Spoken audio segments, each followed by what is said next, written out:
Peggy 18.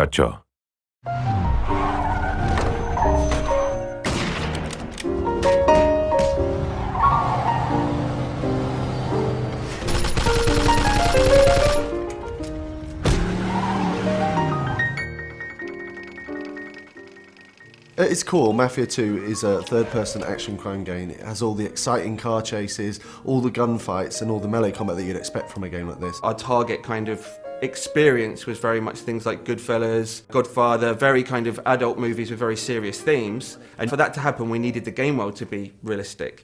Shooting is one of the most important things in the game, and obviously, as we try to be realistic, our weapons are quite lethal. We really want it to feel like deadly combat. What we don't want is the player sort of rushing enemies and doing things like that, you know. You can only take 2 or 3 shots before you actually die. If someone shoots at you, the first instinct is to get behind some cover. It really feeds into that intense feeling that we really want from the gun combat experience.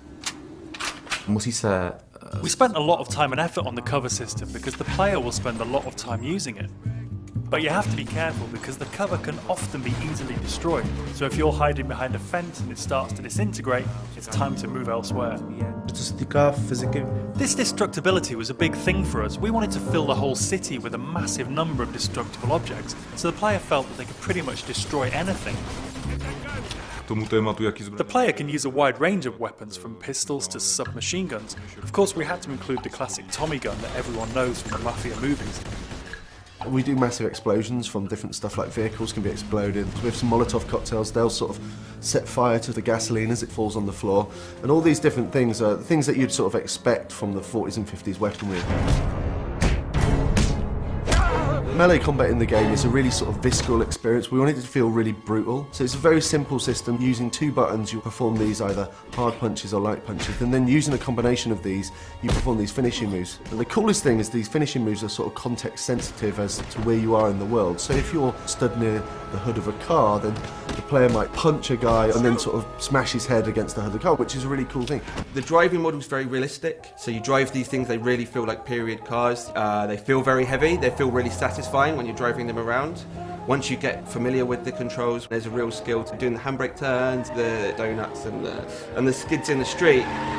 The inspiration for these has been the cars and the car chases that you see in gangster movies. So if you visualise a gangster movie chase, you know, the cars screeching around the corner with the smoke coming off the tyres, guys shooting out of the windows with Tommy guns, this is very much one of the key goals for the driving experience.